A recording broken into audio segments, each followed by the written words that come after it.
하나님 말씀 마태복음 21장 1절로 11절 말씀까지 보겠습니다. 신약편 34쪽 마태복음 21장 1절로 11절 말씀까지 우리 한 목소리로 같이 읽겠습니다. 그들이 예루살렘에 가까이 가서 감난산 벳박에 이르렀을 때 예수께서 두 제자를 보내시며 이르시되 너희는 맞은편 마을로 가라. 그리하면 곧 매인 나귀와 나귀 새끼가 함께 있는 것을 보리니 풀어내게로 끌고 오라. 만일 누가 무슨 말을 하거든 주가 쓰시겠다 하라. 그리하면 즉시 보내리라 하시니 이는 선지자를 통하여 하신 말씀을 이루려 하심이라. 일러스되 시온 딸에게 이르기를 내 왕이 내게 임하나니 그는 겸손하여 나귀 곧 멍에 매는 짐승의 새끼를 다투다 하여라 하였느니라. 제자들이 가서 예수께서 명하신 대로 하여 나귀와 나귀 새끼를 끌고 와서 자기들의 겉옷을 그 뒤에 얹음에 예수께서 그 위에 타시니 무리의 대다수는 그들의 겉옷을 길에 펴고 다른 이들은 나뭇가지를 베어 길에 펴고 앞에서 가고 뒤에서 따르는 무리가 소리 높여 이르되 호산나 다윗의 자손이여 찬송하리로다. 주의 이름으로 오시는 이여 가장 높은 곳에서 호산나 하더라. 예수께서 예루살렘에 들어가시니 온 성이 소동하여 이르되 이는 누구냐 하거늘 무리가 이르되 갈릴리 나사렛에서 나온 선지자 예수라 하니라. 아멘. 제가 목이 좀 나빠서 목소리가 좀 잘 나오지 않아 거칠게 들릴 텐데 좀 양해 바랍니다. 한 주간 동안 약을 먹고 치료받고 있는데 아직 목소리가 제대로 돌아오지 않았습니다. 여러분한테 염려를 끼치고 또 이렇게 맑은 소리로 드리지 못하는 걸 꽤 죄송스럽게 생각합니다. 성경 전체를 통해서 우리에게 주시는 가장 중요한 메시지는 하나님의 나라에 관한 것입니다. 예수님이 부활하시고 40일 동안 승천하기 전까지 제자들에게 전해준 내용이 즉 그의 모든 생애를 다 한 뒤에 부활한 다음 제자들에게 전해준 일이 하나님의 나라에 관한 걸 전해주었다라고 사도행전에 기록되어 있는 걸 보아서 그의 전생애 가운데 가장 중요하게 생각했던 성경 전체가 우리한테 들려주려고 하는 것은 하나님 나라에 관한 것입니다. 비록 우리가 이 땅에 살고 있지만 이 땅은 완전한 것이 아닌 하나님의 나라가 이 땅에 그리고 이 땅이 아닌 새하늘과 새 땅에서 완전해질 것을 성경은 계속 우리한테 약속해주고 있습니다. 그래서 주어진 세상, 물질에 지배당하고 있는 이 세상에 치우치지 말고 하나님의 나라를 바라보며 이 땅을 승리하기를 원하시고 계시는 거죠. 그 하나님의 나라에 들어갈 수 있는 길, 그 길은 오직 예수 그리스도밖에는 없다. 이게 성경이 우리한테 알려주는 진리입니다. 내가 곧 길이요 진리요 생명이니 나로 말미암지 않고는 아버지께로 올 자가 없다.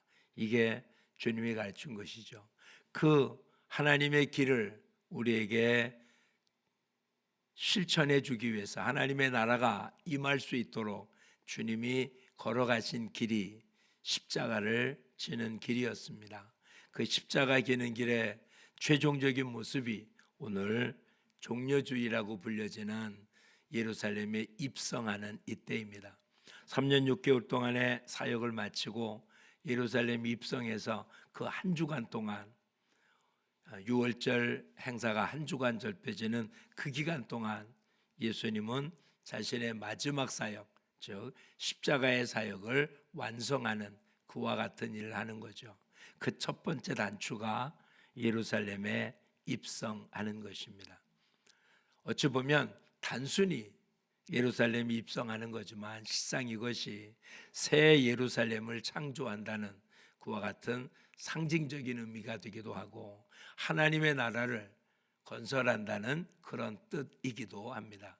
그렇다면 하나님의 나라는 어떻게 이루어지느냐 하죠. 하나님의 나라. 이미 이 땅에 많은 나라가 존재하고 있었습니다.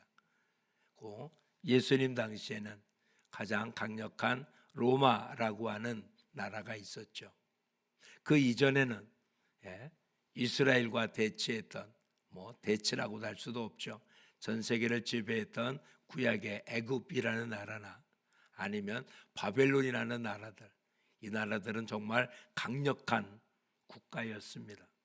지금 우리가 그 당시의 국가를 힘을 어떻게 비교할 수 없는, 지금 어느 한 나라도 과거의 애굽이나 바벨론, 로마와 비교할 수 없는 그 당시의 국가의 권력이 훨씬 더 강했음을 볼 수 있습니다.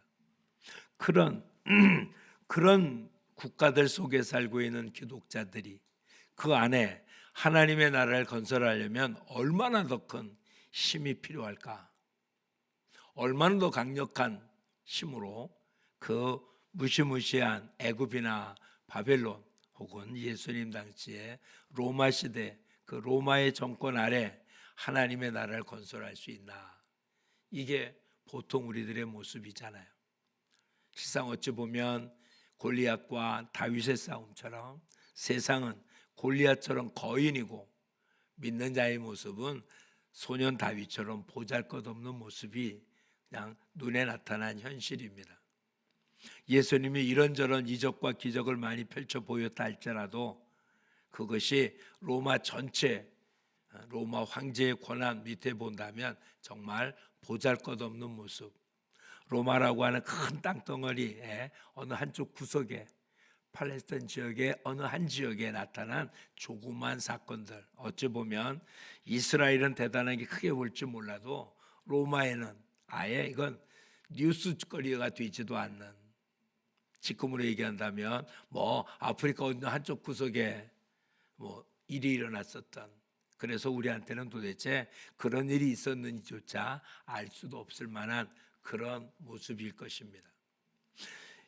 이스라엘 사람들에게는 이 절기가 대단해서 많은 사람들이 모여 있긴 해도 그래도 로마의 속국인 이스라엘이 할 수 있는 일은 별것 없었습니다.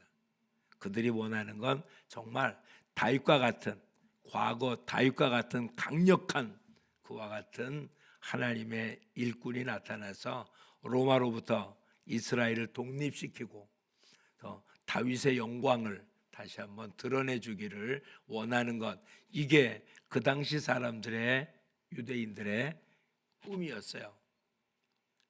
지금 그래도 선지자가 없던 시절에 세례 요한으로부터 하나님 말씀이 선포되고 또 예수님이 이런저런 이적과 표적을 보이자 그래도 기대에 찬 사람들, 하나님으로부터 온 사람이고 믿지 않고 그를 죽이려고 하는 지도자들도 있었지만 모든 국민들, 백성들 속에서는 그래도 저가 하나님으로부터 온 선지자, 오늘 본문 맨 마지막에도 그는 누구라고요? 나사렛에서 나온 선지자 예수다. 이게 보편적인 사람들이 갖고 있었던 사고방식이었을 것입니다. 그러니 그가 지금 예루살렘에 온다면 오늘 어린아들이 노래 부른 것처럼 호산나 호산나, 옛날 하나님이 다윗을 들어 하나님의 나라를 건설했듯이 이제 이렇듯 하나님의 나라를 건설할까라는 기대에 찬 그와 같은 모습을 보여줍니다. 그런데 오늘 예수님의 모습은 결코 그렇지 않잖아요. 사람들이 원하는 모습은 그런 하나님의 나라, 그런 하나님의 나라를 이끌 그와 같은 지도자를 원했는데 오늘 본문에 보면 전혀 그런 모습이 아닙니다. 하나님의 나라, 과연 그 나라는 어떤 나라일지 한번 살펴보고자 합니다. 우선 예수님은 예루살렘에 가까이서 감난산 벳박에 이르렀을 때 제자들을 보내서 맞은편 마을에 가면 묶여 있는 나귀가 있을 텐데 그 나귀 새끼를 풀어오라. 만약에 주인이 뭐라고 그런다면 주께서 쓰신다고 하라. 그러면 줄 거다.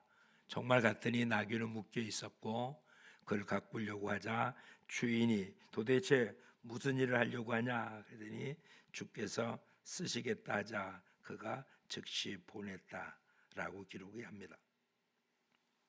하나님의 나라, 순종을 통해서 이루어지는 나라입니다. 지금 얘기가 그냥 기록되어 있는 글을 쭉 읽어서 그렇지 가만히 생각해 보십시오. 얼마나 황당한 이야기입니까? 지금 예루살렘 입성하지도 않은 예수님이 이쪽 산에서 저쪽 산에 있는 마을로 두 제자를 보내갖고 거기 가면 나귀가 묶여 있을 텐데 그 묶여 있는 나귀도 아닙니다. 그렇죠? 나귀 새끼를 데리고 오라. 제자들은 또 아무 말도 안 하고 그 얘기를 듣고 그냥 따라갑니다. 그리고는 주인이 꼭 이렇게 황당한 일이 세상에 어디 있어요? 강도나 도적도 한밤중에 하는 거지. 대낮에 길에 묶여 있는 나귀를 사람들은 보는 앞에서, 주인이 보는 앞에서 풀러서 데리고 간다. 이게 얼마나 황당한 일입니까? 주인이 뭐라고 안 그러겠어요? 그때 뭐라고요? 주께서 쓰시겠다고 한다. 그랬더니 또 황당하게 그 주인이 도대체 주인이 뭐냐, 뭐에 쓰냐 묻지도 않고 그냥 내줬다. 네, 하나님의 나라는 이렇게 황당하게 나가오는 것입니다. 그 황당함은 순종함에 하나님의 나라가 이루어진다는 사실을 놓치면 안 됩니다. 그래, 지금 우리가 살고 있는 시대를 한번 보죠. 정말 자의식이 굉장히 발달되어 있는, 강조된, 자기의 의지를 무척 강조한, 자기의 뜻과 생각이 어느 때보다 강한 시대입니다.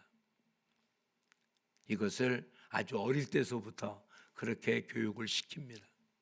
예년 여러분들이 자녀를 양육할 때는 자녀들의 의견을 들어주는 게 얼마나 있었습니까? 옷을 입을 때 어느 옷 입을래라고 아이 보고 선택하라고 한 적이 얼마나 있었습니까? 아이 보고 어느 옷 살래라고 아이가 좋아하는 옷, 원하는 옷 살려고 한 적이 있으십니까? 대부분 데리고 가지도 않고 사갖고 와서 입혀준 게 다잖아요. 그렇죠? 뭘 좋다 나쁘다 아이들한테 선택하게 하고 또 입는 옷을 가지고 안 이거 싫어 안 입는다고 하면 그거 놔두고 원하는 옷 입히고 그런 적이 얼마나 됩니까? 그냥 부모가 하라면 당연히 그렇게 하는 건 줄 알고 또 그래야 된다고 해왔는데 요즘 아이들은 아니죠. 줘봐야 자기 원하지 않으면 입지도 않고요. 원하지 않는 옷 일부러 입히지도 않습니다.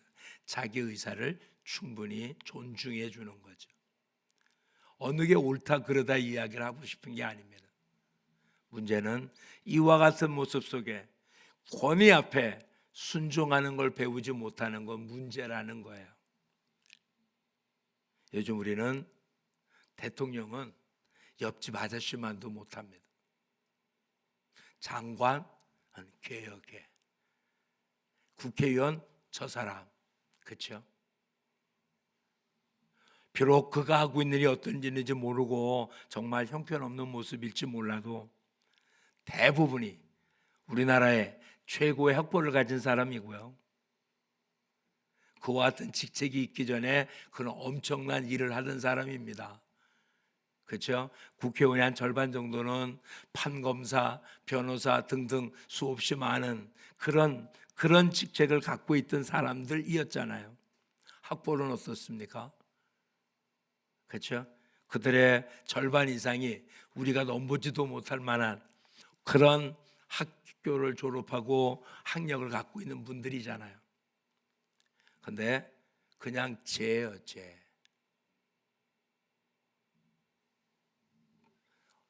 처음부터 그랬습니까?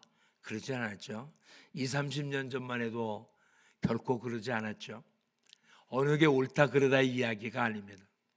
하나님 만든 이 세상의 질서의 가장 중요한 부분은 순종입니다. 뭐 이렇게 얘기하면 참 많은 반발하는 사람도 있을 겁니다. 왜냐하면 지도자들이 올바르지 못한데 그래서 그냥 순종해야 되느냐? 예, 모든 것 하나하나 다 적용하는 데는 문제가 있으면 틀림이 없지만 원칙은 변함이 없습니다. 자녀는 부모에게 순종하는 것, 이건 하나님이 정한 법도입니다. 모든 이는 권세자들에게 어떻게 하라고요? 복종하라. 이것이 하나님의 뜻입니다. 그 뜻을 이루기가 얼마나 어려우냐면 그런 고난을 갖고 있는 사람들이 제대로 자신의 역할을 하지 못한다고 생각하니까 그들의 말을 따르기가 어려운 게 현실이기도 하지만 이 원칙은 변함이 없습니다. 믿음으로 구원 얻는다는 이 믿음의 또 다른 대체 용어가 뭐였습니까? 순종입니다. 기독자의 삶은 순종이라고 하는 것을 떠나면 존재할 수가 없는 것입니다. 순종함으로 모든 게 이득이냐? 그러지 않을 수 있죠. 순종하기 때문에 손해보는 일들도 얼마든지 존재합니다. 왜냐하면 이 사회가 하나님이 만들어 놓은 창조 질서가 제대로 유지되고 있지 않기 때문에. 그러나 완성된 하나님의 나라는 하나님이 만든 창조 질서가 제대로 형성될 것이고 그때는 악, 불의 이런 게 존재하지 않을 것이므로 거기에는 완벽한 순종과 완벽한 선만 존재하게 될 것입니다. 근데 문제는 우리가 하나님의 나라의 백성이라는 것입니다. 하늘나라의 시민권을 가진 자, 우리가 살고 있는 이 땅이 하나님의 나라가 아니기 때문에 우리가 하나님의 법대로 산다고 이 땅의 사람들로부터 존경을 받거나 그러진 않습니다. 왜? 이 땅의 법이 다르니까. 어떤 부분은 이 땅의 법과 하늘나라의 법이 일치하지만 어떤 경우는 이 땅의 법과 하나님의 법은 완전히 대치하기도 합니다. 그렇게 대치되어 있을 때 이 땅은 이 땅의 법이 우선 있는 것이고 강력한 권력을 가진 자가 그것을 더 강하게 적용을 시키는 것입니다. 그럴 땐 하나님의 자녀들이 이 땅에서 순종하며 산다는 게 결코 쉽지 않았습니다. 그래도 하나님은 지금 우리들에게 하나님의 나라는 다른 방법으로는 이룩되지 않는다. 순종으로만 이룩되어진다는 사실을 우리에게 말씀해 주고 있고 그 말씀을 우리에게 보여주기 위해서 하나님은 예수님을 통해서 이렇듯 순종의 모습으로 예루살렘의 입성을 시작하고 있음을 보셔야 합니다. 하나님의 나라는 순종으로부터 시작되어지는 것입니다. 그렇게 어떻게 사냐? 우리 힘으로는 못하죠. 근데 우리는 놓치지 말아야 될 게 있어요. 내게 능력 주시는 자 안에서, 즉 우린 지난 주간에 살펴본 성령 충만을 입는다는 것. 예수 믿을 때 성령을 믿었느냐 받았느냐라는 질문 속에 우리 모두가 성령 안에 있다는 사실, 이것을 놓치면 안 되는 거예요. 저와 여러분의 육신은 순종이라는 단어가 생소한 단어입니다. 누구 밑에 머리 숙였을 때 그것이 한 번 숙이면 저대로 고개를 들 수 없도록 만드는 게 세상이거든요. 그래서 큰 소리 치는 게 이익 나는 게 이 땅이잖아요. 근데 어떻게 잘못된 것도 없이 머리 먼저 숙일 수 있습니까? 그래서 어떻게 이길 수 있습니까?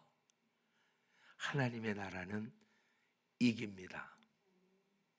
예수 그리스도의 십자가는 오늘 아침 우리가 새벽에 살펴보았는데 예수님 겟세마네 동산에서 마지막 기도가 마친 뒤에 가룟 유다에 의해서 팔리고 사람들이 그를 붙잡으러 오자 제자 중에 하나가 칼을 들어 제사장 하인의 귀를 자른 사건이 있었습니다.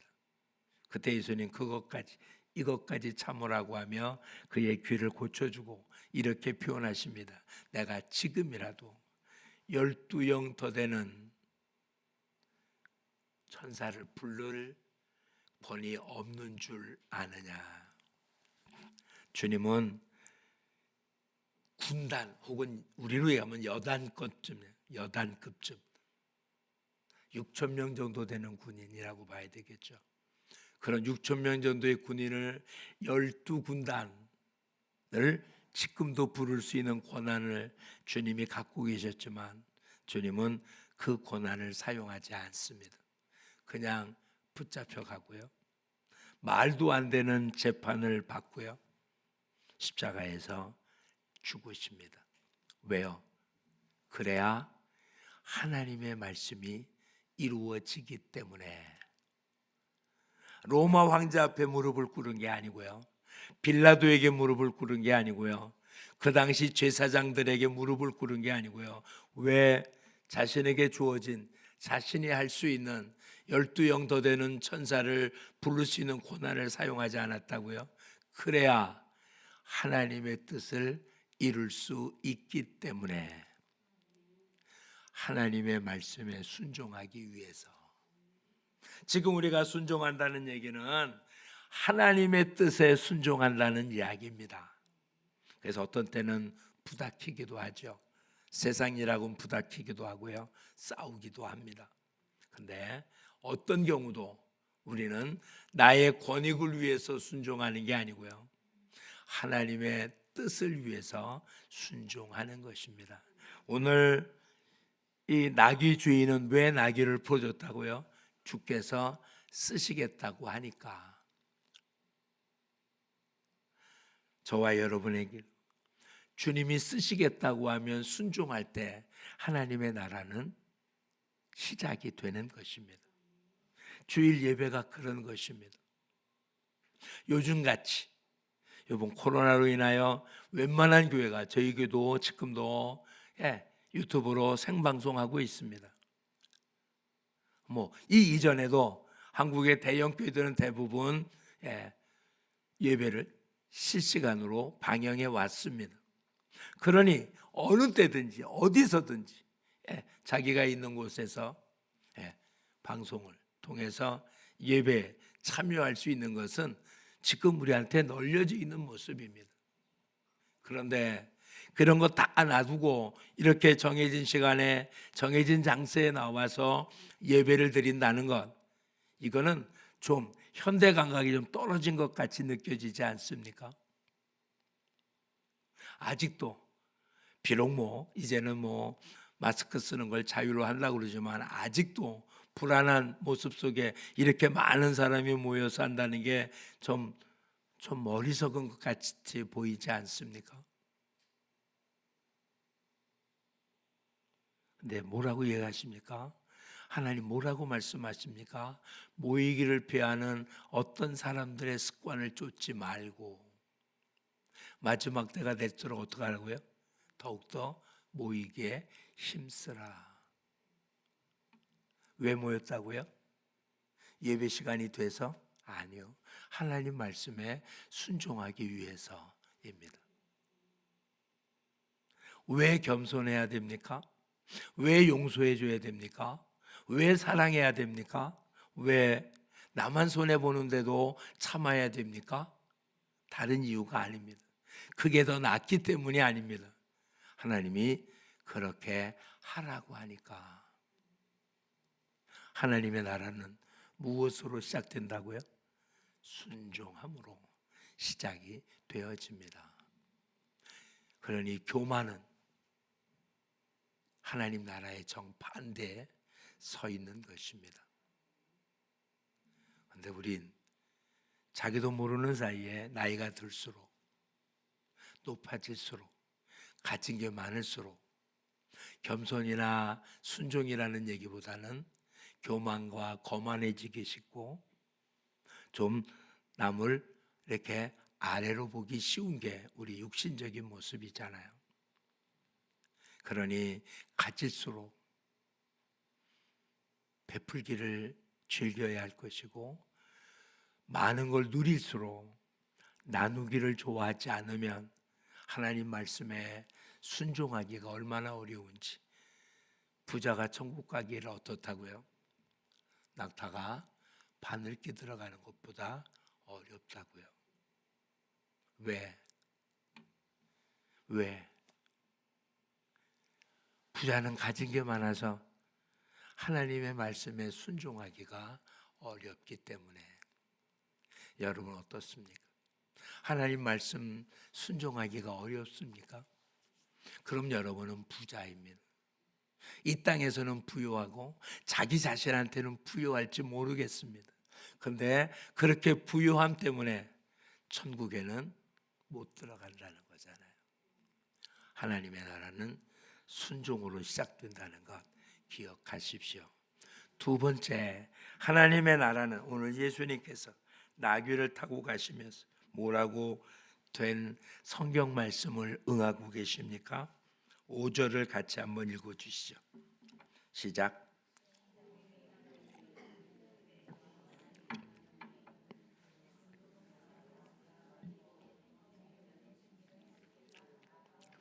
나귀를 타신 이유가 뭐라고요? 겸손하여.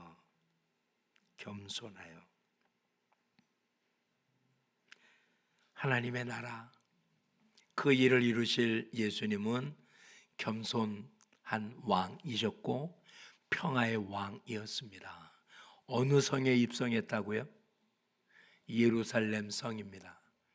예루살렘 성이라는 얘기, 예루살렘이라는 얘기, 샬롬의 도시라는 뜻이에요.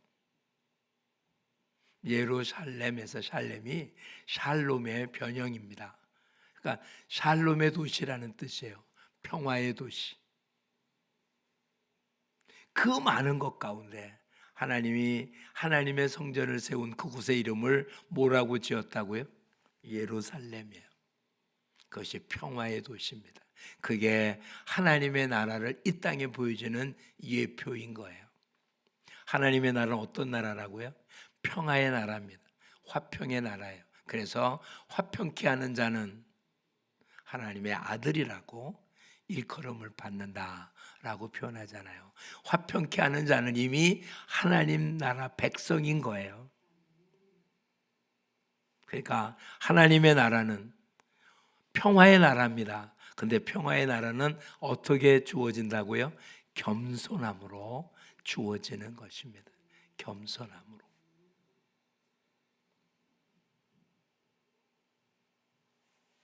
근데 다시 한번 생각해 보죠. 저는 아직 가보진 않았지만 유럽의 중세기 때 지었다는 교회들이 어떻습니까? 뾰족탑으로 굉장히 높게 졌거든요. 뜻은 있는 거예요. 하나님께 영광을 돌린다고 그렇게 뾰족하게 높이 졌습니다. 근데 그 반면에 그 속에 있는 사람들이 얼마나 교만했는지 모릅니다.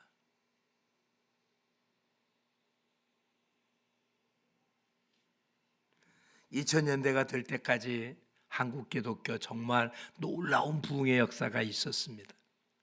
그리고 정말 이 국가가 100년도 안 돼서 최빈국에서 이렇게 엄청난 부유하고 강력한 국가가 됐던 것만큼이나 정말 아무것도 아니었던 나라에서 세계 두 번째로 선교사를 많이 파송하는 그런 교회로 성장된 것도 분명합니다. 근데 그렇게 엄청나게 부흥될 때 한국 교회가 내세운 가장 큰 것은 이런 거였어요. 세계에서 가장 큰 교회 10교회 중에 몇 교회가 한국에 있다. 이게 자랑거리였어요. 도대체 그게 무슨 자랑거리입니까? 하나님이 어떤 일을 하고 있는지, 하나님의 자녀들이 하나님의 일을 어떻게 하는지가 자랑거리지, 교회가 얼마나 큰지, 얼마나 많은 사람이 모이는지 이게 무슨 자랑거리입니까? 근데 그런 걸 자랑하던 한국교회 지금 어떻습니까? 너무 가슴 아픈 얘기 얼마 전 뉴스를 통해서 보았습니다. 강화도에 길거리 아주 그 마을에 경운기나 뭐로 막아놨다는 이야기, 도대체 뭐냐고 했더니 그 마을 안에 있는 교회가 카페로 팔려서 거기가 핫플레이스래요.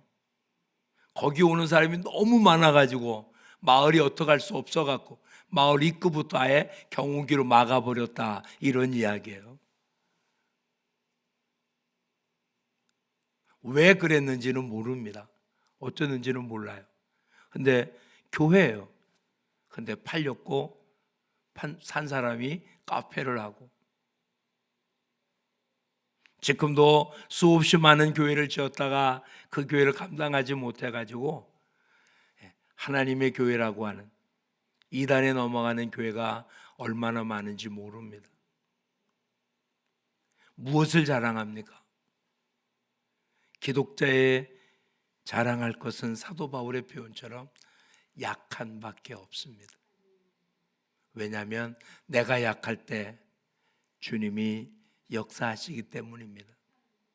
그런데 그동안 한국교회가 4분의 1이 기독교인이다, 세계 10대 교회 가운데 얼마가 우리한테 있다, 몇십만 명이 모이는 교회가 있다, 이건 아무런 힘이 되지 않습니다. 자랑할수록 하나님의 영은 우리한테 빠져나갈 수밖에 없었을 것입니다. 그 결과가 뭘까요? 코로나 기간 동안 수없이 욕먹은 것 교회죠. 그렇죠? 교회보다 더 많은 사람이 모이는 곳도 되는데 교회는 모이면 법적인 하자가 생겨서 문제가 생겼던 그런 모습을 우리는 직접 경험하지 않았습니까? 그건 자랑거리가 아니다. 겸손해야 합니다. 그래야 하나님의 나라가 형성되어집니다. 우선 여러분의 심령 속에 하나님의 나라가 형성되어지는 것은 백마 타고 오시는 예수 그리스도가 아니라 나귀 타고 오시는 예수님을 영접할 때 하나님의 나라가 형성되는 것입니다. 아직도 돈 많은 사람이 와야 교회가 든든히 서질 거라고 생각하십니까? 세상 권력 있는 사람이 있어야 교회가 세워질 거라고 생각하십니까? 지금도 사람 숫자가 많아야 하나님의 일을 할 거라고 생각하십니까? 아니요. 주님이 하시고자 하면 돌 갖고도 하나님의 자녀를 만드십니다. 하나님이 일할 수 있도록 자리를 마련해 드리는 게 우리가 해야 하는 일인 것입니다. 하나님 나라는 하나님이 일하십니다. 하나님의 일은 하나님이 하십니다. 나나 우리가 하는 일이 아니라 하나님이 하십니다. 그 하나님은 누구와 일하시냐고요? 순종하는 사람과 겸손한 사람과. 우리에게는 다른 게 필요 없습니다. 하나님이 함께 하시면 되는 것입니다. 모세의 뒤를 이은 여호수아입니다. 우리로 얘기하면 모세는 사령관 출신이 아닙니다. 그냥 모세를 수발했던 사람, 부관 출신입니다. 그런데 모세 이후에 하나님이 여호수아를 지도자로 세웠습니다. 세상은 결코 그렇지 않습니다. 아무리 유능한 사람도 부관이 사령관이 되어지지는 않습니다. 병과가 다릅니다. 그러니 그가 얼마나 불안했겠습니까? 하나님이 그에게 말씀하십니다. 강하고 담대하라고. 그런데 강하고 담대할 수 있는 근거가 뭐냐는 거예요. 내가 너와 함께 하겠다. 내가 모세와 함께 했던 것처럼 내가 너와 함께 하니 사람 보지 말고 가나안 땅에 그 무장되어 있는 이스라엘 백성들 오합지졸입니다. 40년 동안 광야 생활에 왔습니다. 그들 손에 갖고 있는 게 뭐가 있겠습니까? 그들은 아직도 청동기 문화도 되지 않은 사람들. 그런데 가나안 땅의 블레셋은 철기 문화로 무장되어 있습니다. 이건 상대가 되지 않아요. 인원의 문제가 아닙니다. 그런 그에게 여호수아 보고 강하라고 합니다. 그렇다면 그를 무장시켜야 될 거 아니에요. 블레셋보다 더 강한 무장을 해줘야 될 거 아니에요. 하나도 없습니다. 이스라엘 백성들한테 칼 하나 하나님은 만들어준 적이 없습니다. 단 하나, 이것만 해주셨습니다. 내가 너와 함께한다. 여호수아가 해야 할 일은 한 가지입니다. 말씀을 순종하라. 그러면 가나안 땅 차지합니다. 즉 가나안 땅은 뭘로 차지했다고요? 힘으로? 아니요. 하나님 말씀을 순종함으로 하나님 약속한 가나안 땅을 차지한 것입니다. 아이성 전투는 왜 졌습니까? 교만해서 졌습니다.